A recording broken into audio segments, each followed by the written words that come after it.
नमस्कार और जय मसीह की बाइबल गाइडेंस चैनल में आप सभी का स्वागत है।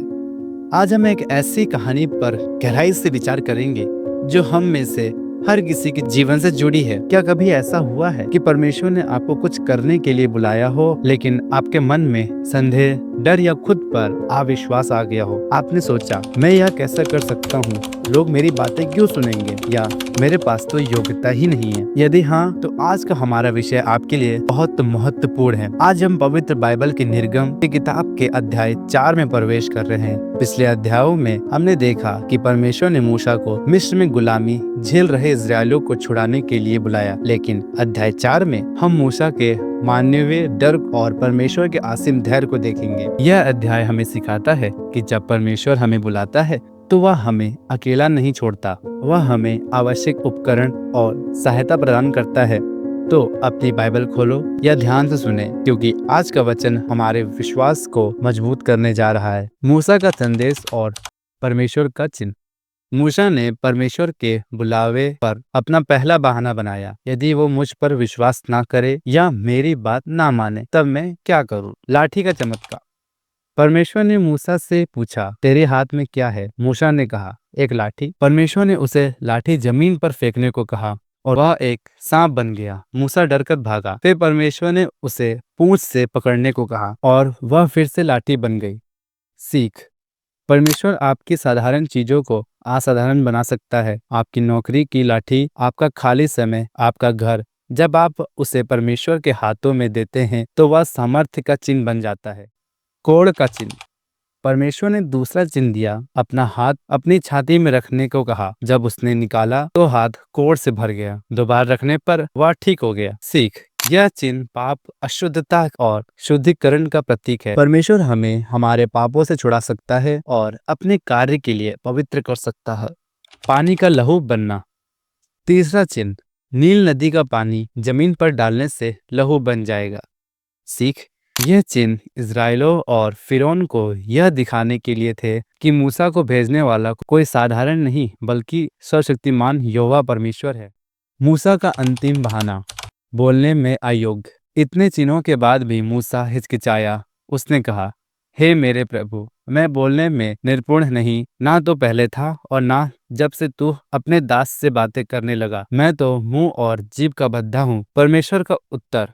परमेश्वर ने एक अद्भुत प्रश्न पूछा, मनुष्य का मुंह किसने बनाया? क्या वह मैं यहोवा नहीं? सीख।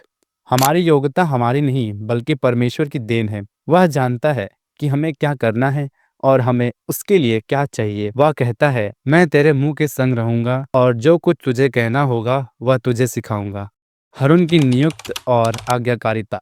जब मूसा ने फिर भी मना किया और परमेश्वर का क्रोध भड़का तो परमेश्वर ने उसे सहायक दिया, उसका भाई हारून। हारून की भूमिका। हारून मूसा के लिए प्रवक्ता बनेगा, मूसा हारून के लिए परमेश्वर ठहरेगा। सीख।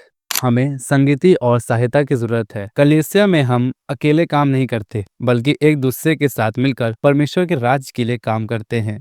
मिस्र की यात्रा।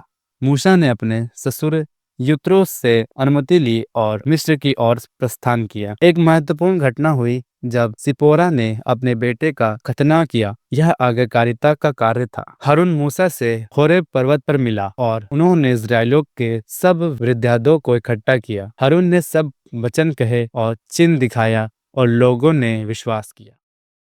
निर्गम अध्याय 4 हमें कई शक्तिशाली सबक सिखाता है। बहाना ना बनाएं। जब परमेश्वर बुलाता है तो हमारी कमियां मायने नहीं रखती, उसकी सामर्थ मायने रखती है। उसके चिन्ह पर विश्वास करें। वह हमें खाली हाथ नहीं भेजता। हमारे पास जो कुछ भी है वह उससे इस्तेमाल कर सकता है। आज्ञाकारी बने। देर से ही सही, मूसा ने आज्ञा मानी और कार्य के लिए निकल पड़ा। आज परमेश्वर आपको भी बुला रहा है, शायद किसी पड़ोसी से सुसमाचार बांटने के लिए, अपने परिवार में शांति लाने के लिए या बाइबल गाइडेंस के माध्यम से वचन फैलाने के लिए। आपके बहाने क्या है? मैं अच्छा बोलता नहीं, मेरे पास समय नहीं, लोग नहीं सुनेंगे। याद रखो, जिसने मूसा का मुंह बनाया वही आपका निर्माता है। वह आपके मुंह के संग रहेगा। अपनी लाठी उसे दे और देखे वह क्या अद्भुत काम करता है।